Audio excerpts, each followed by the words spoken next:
when Joy introduced Johnson to her world. However, the reactions were less than favorable. Her father was the first to express his disapproval. "A mechanic, Joy? Have you lost your mind?" Robert Benjamin's voice thundered through the grand sitting room, his disbelief palpable.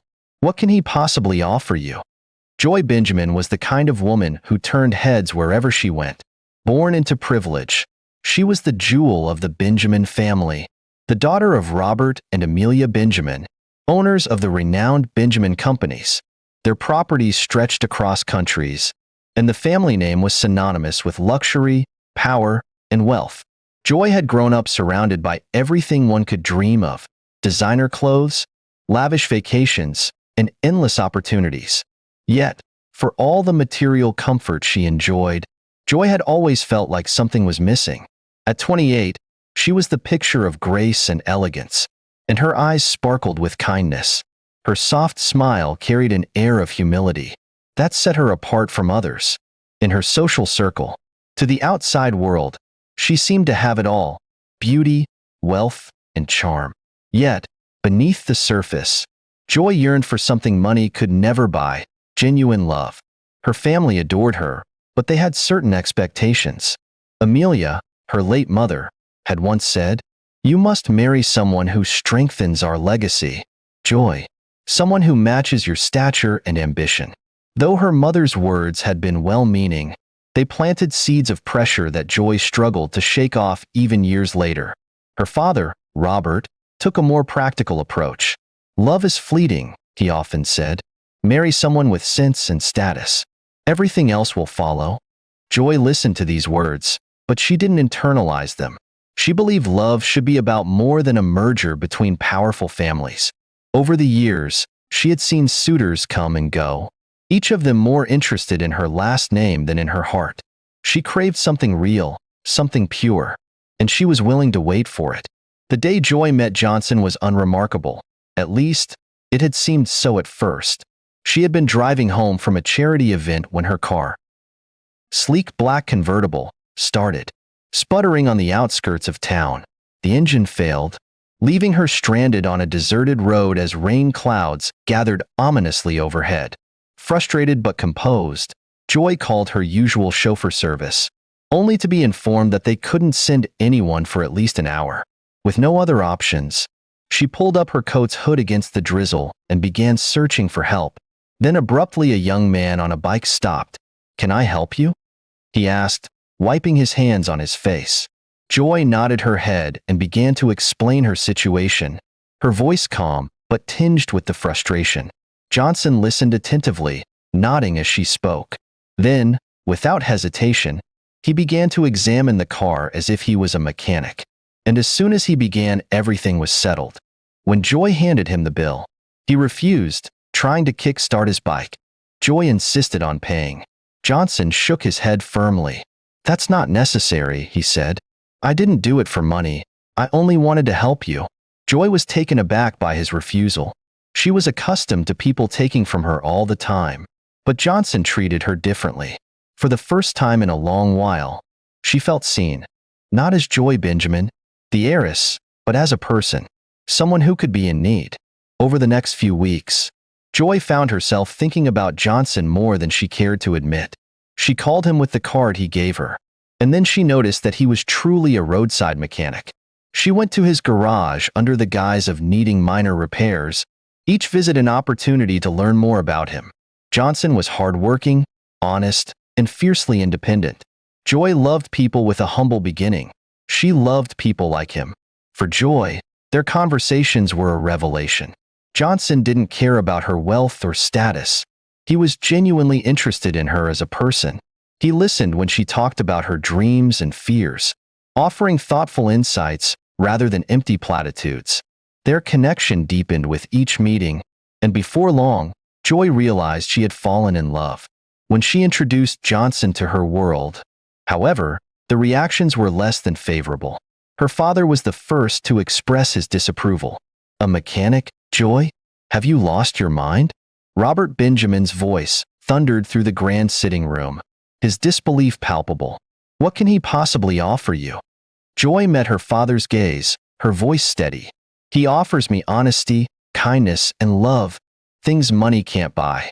Her father's lips pressed into a thin line. If you insist on pursuing this mistake, don't expect my support. I won't have my daughter throw her life away for a man who'll only drag her down. Her friends were no kinder.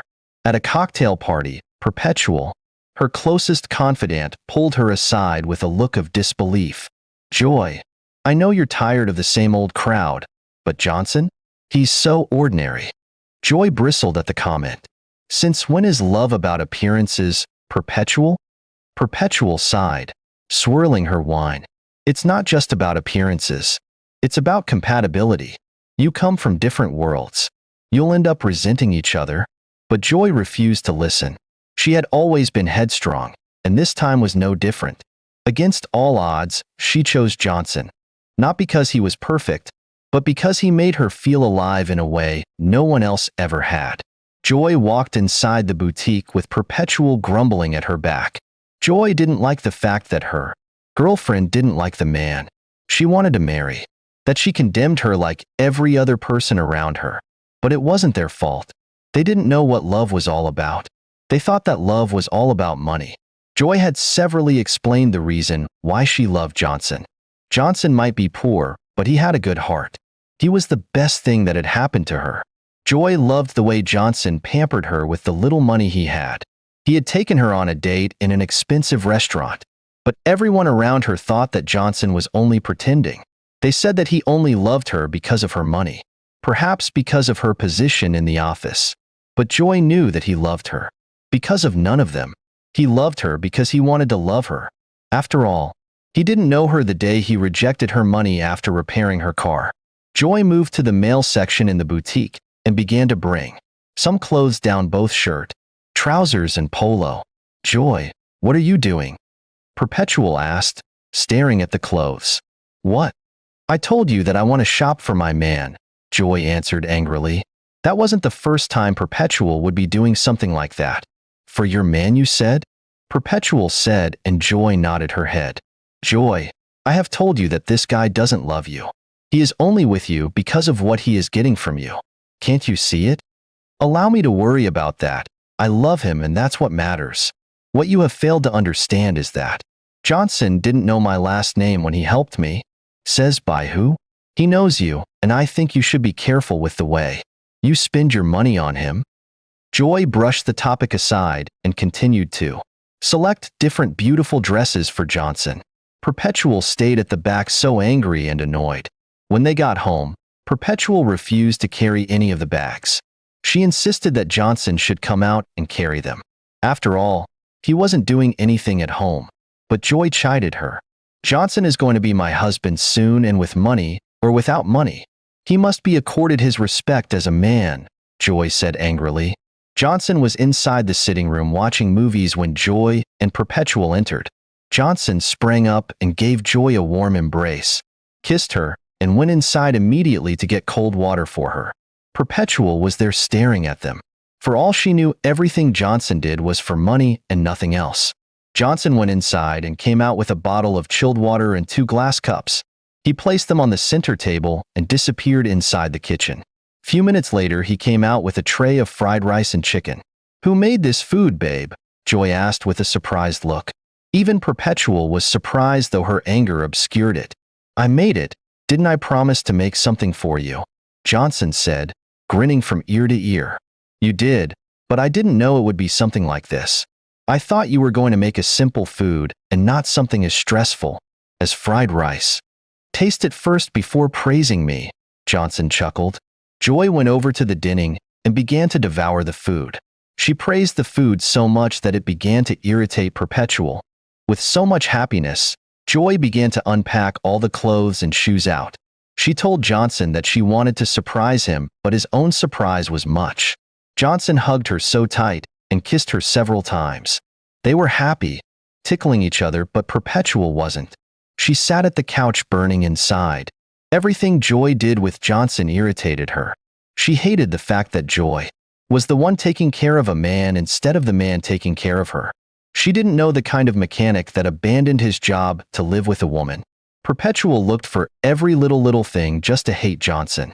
If eyes were guns, she would have shot him dead one day.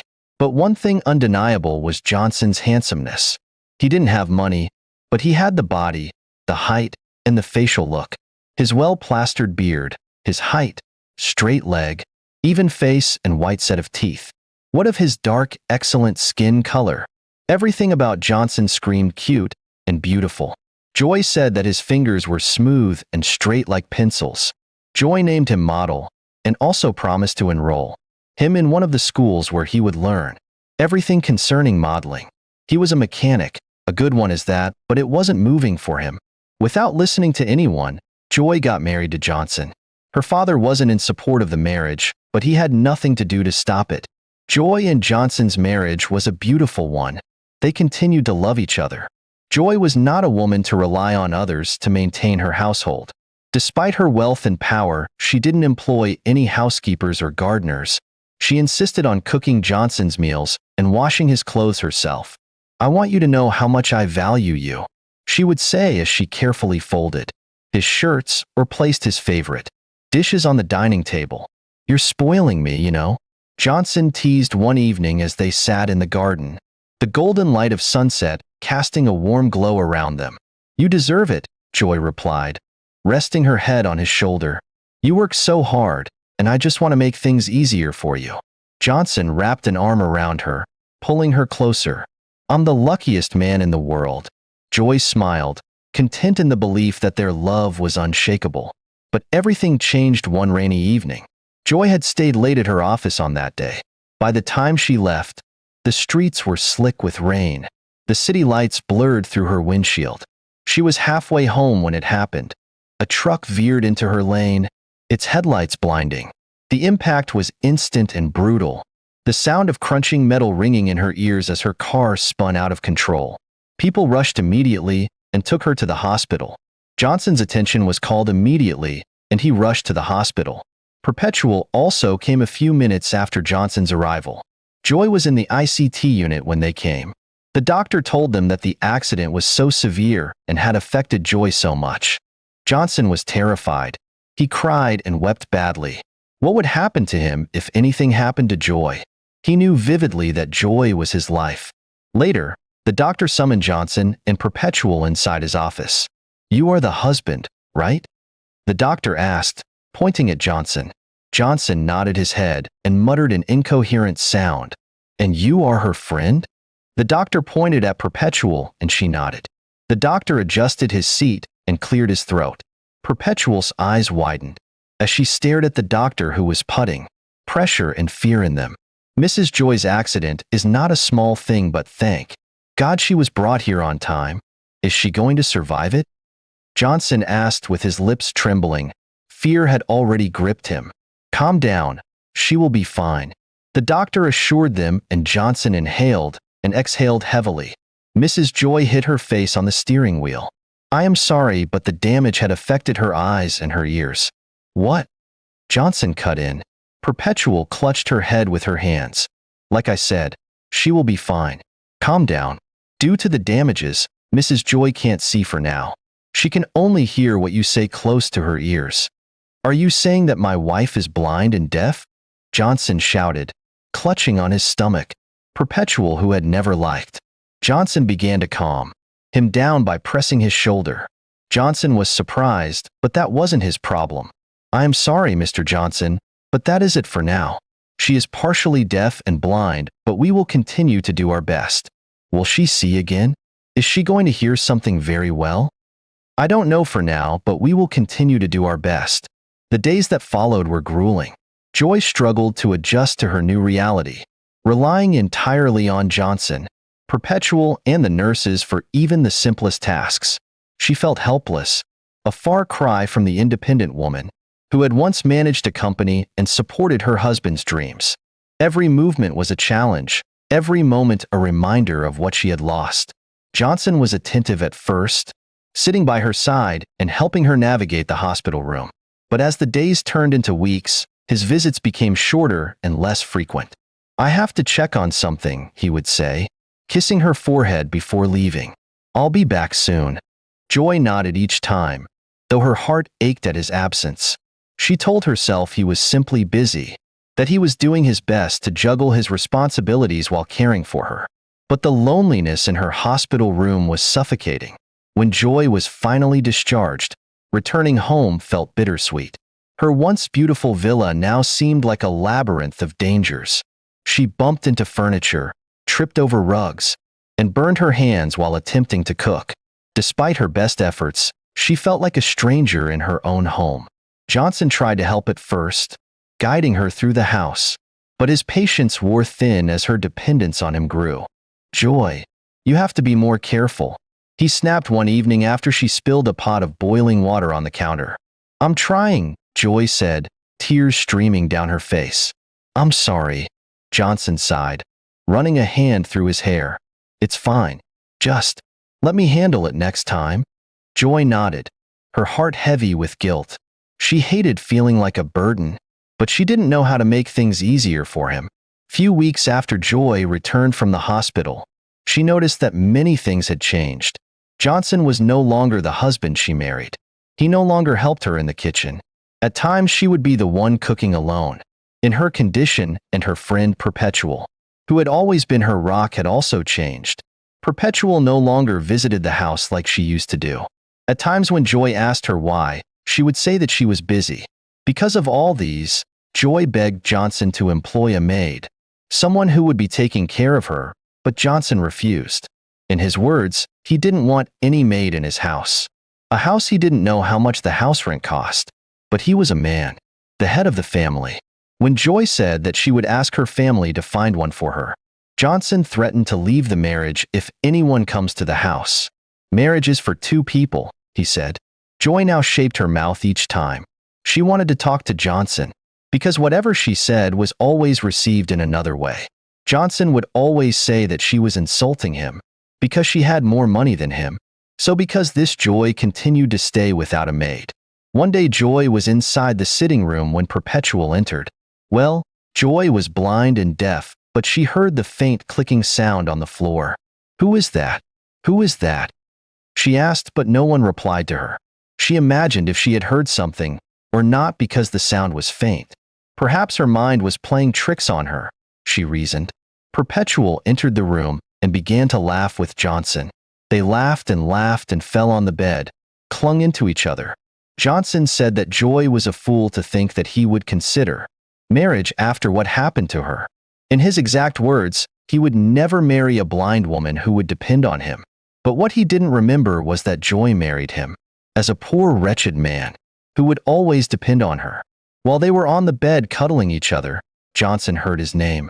It was Joy yelling his name continuously.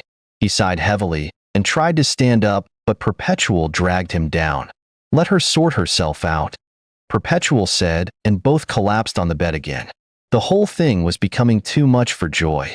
It seemed as if all the ingredients that made life beautiful in her life were gone.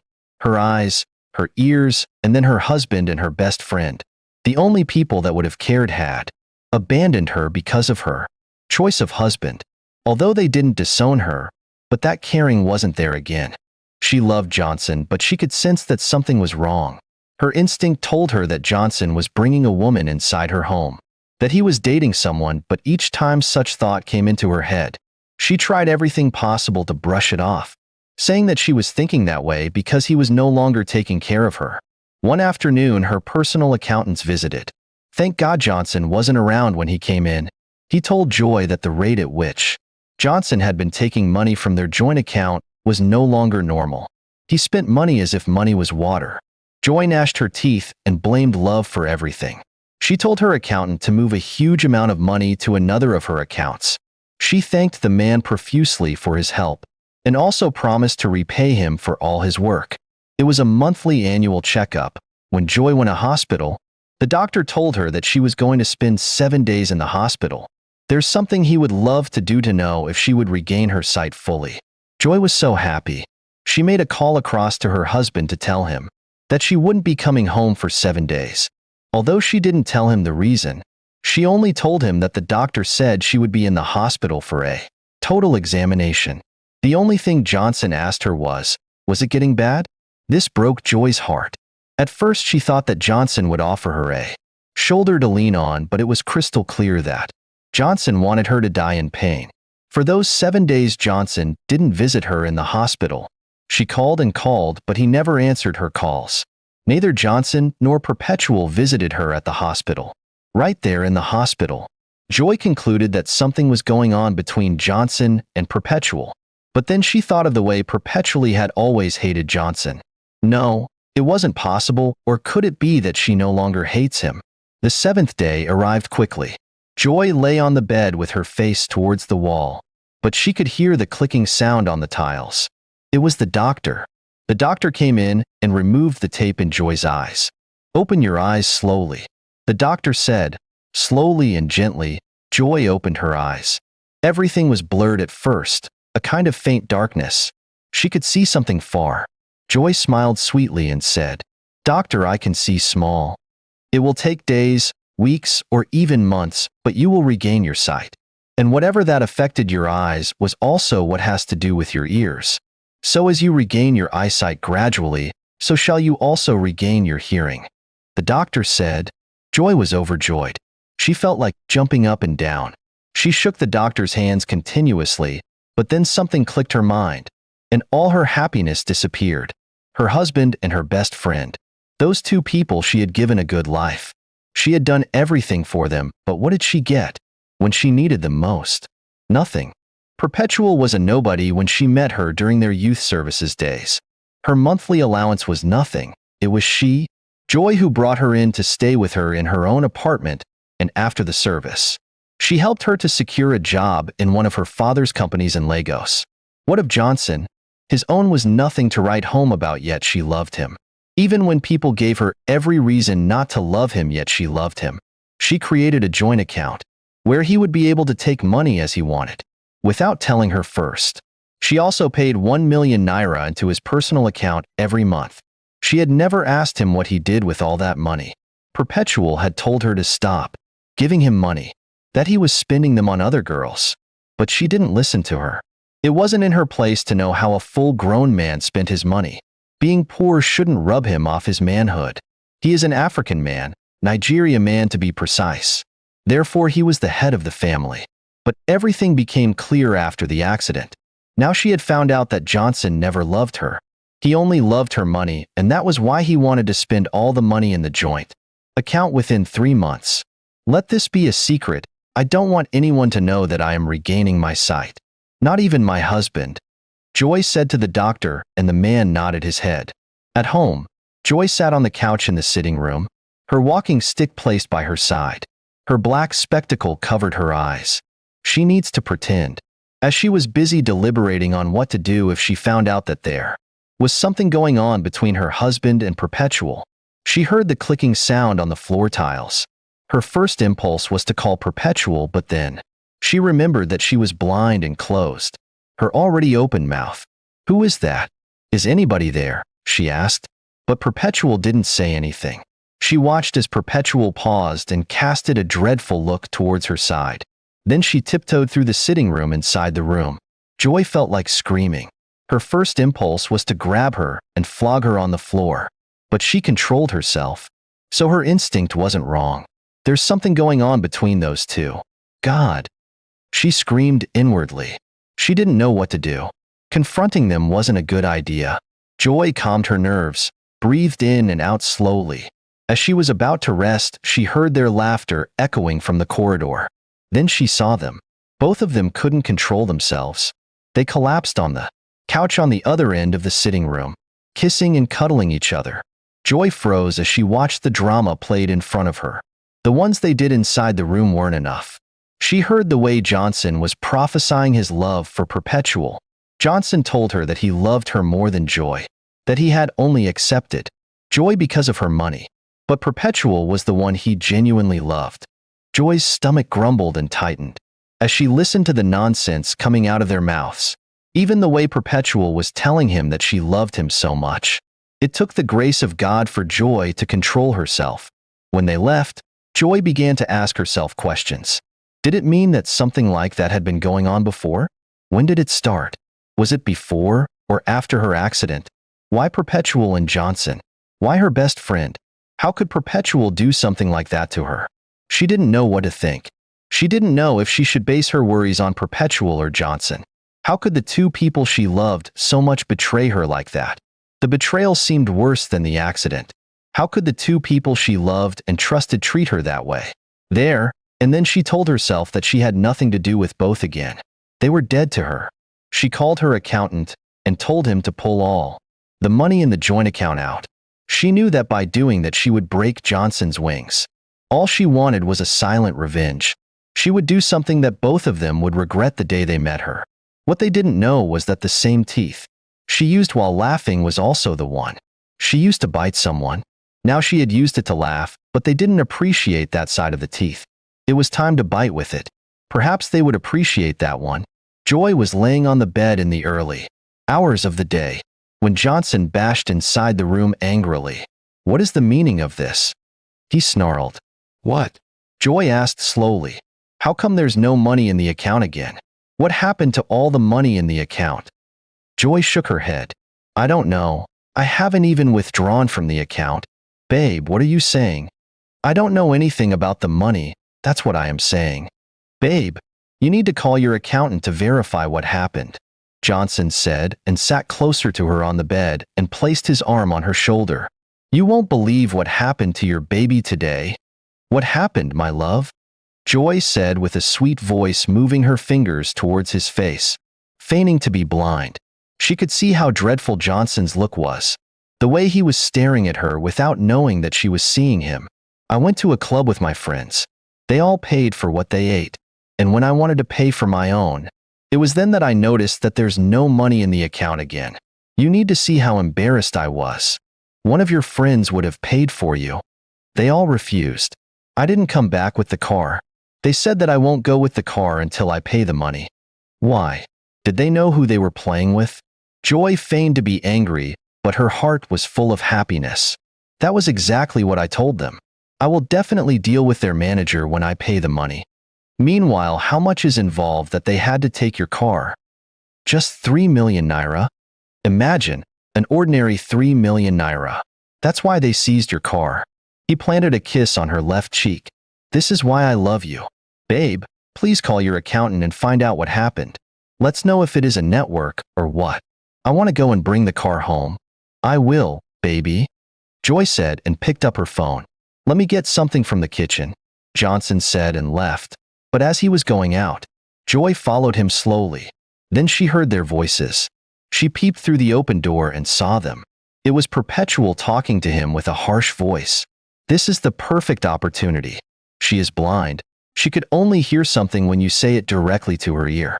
This is the perfect time to make her sign the documents. With what we have in those documents, we can start a new and beautiful life outside the country. Let's not wait. You have her antidote.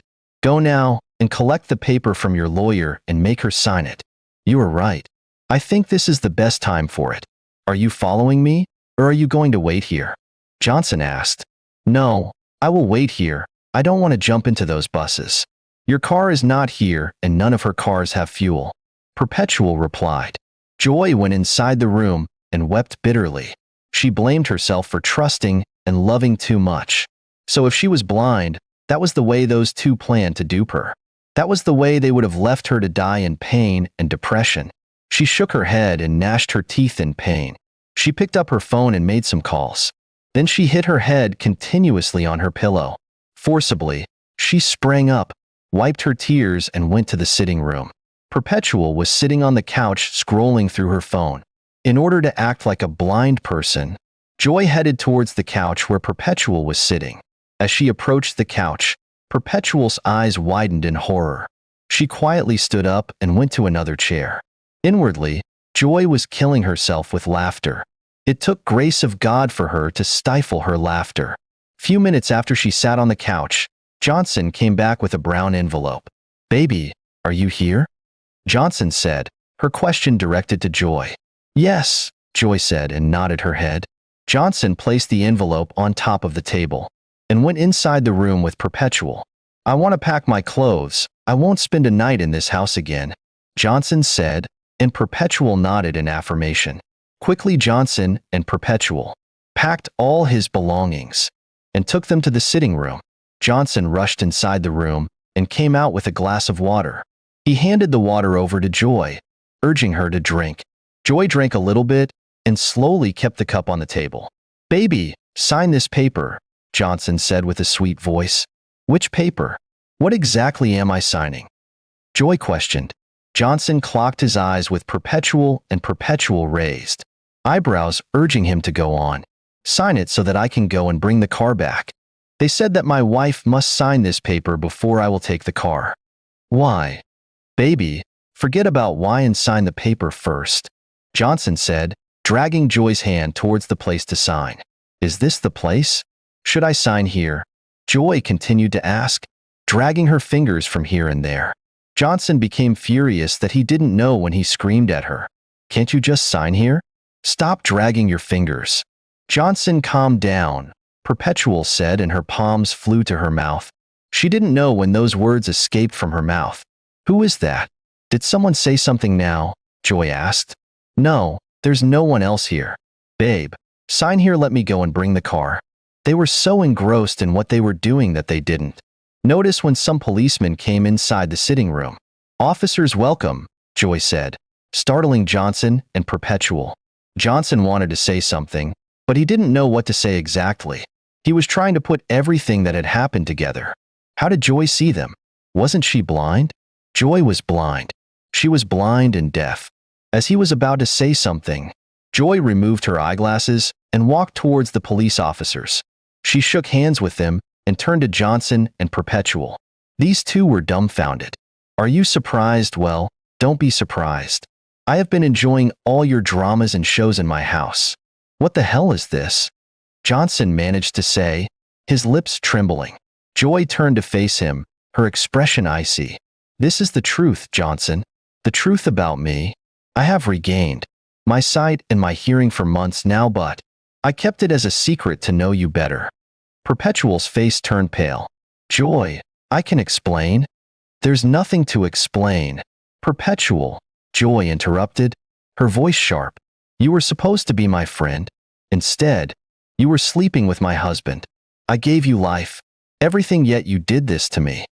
Johnson tried to step forward, but Joy raised a hand, stopping him in his tracks.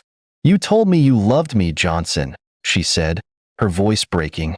"But all you cared about was my money and the life I could give you. And when I became blind and deaf, you decided I was no longer worth your time. You decided to dupe me and elope with my friend. I won't blame you. I blame love." "You don't understand," Johnson stammered. Save it," Joy snapped. "I gave you everything, Johnson. I trusted you with my heart and my life. And this is how you repay me? By cheating on me with my best friend and spending my money on her?" Johnson's face turned red with anger. "You were always too controlling, Joy. You think money can fix everything, but it can't. I wanted a wife, not a boss." Joy laughed bitterly. "And you think being a husband means taking advantage of your wife's generosity? You're a coward, Johnson. A coward who couldn't even be honest." Joy clapped her hands. "I was being a boss, yet I cooked for you. I hand-washed your clothes. I paid 1 million naira into your account every month and also created a joint account for us. Yet you stand here to say that you don't want a boss but a wife. You are ingrate, Johnson." Perpetual tried to leave, but the officers blocked her path. "You're not going anywhere," one of the officers said coldly. Joy took a deep breath, her voice steady despite the turmoil inside her. "You both disgust me," she said, addressing Johnson and Perpetual. Then she turned to the officers. "Officers, take them." Johnson and Perpetual were charged with fraud. When they came out after spending 5 years in jail, Johnson regretted it bitterly for losing a woman that loved him genuinely.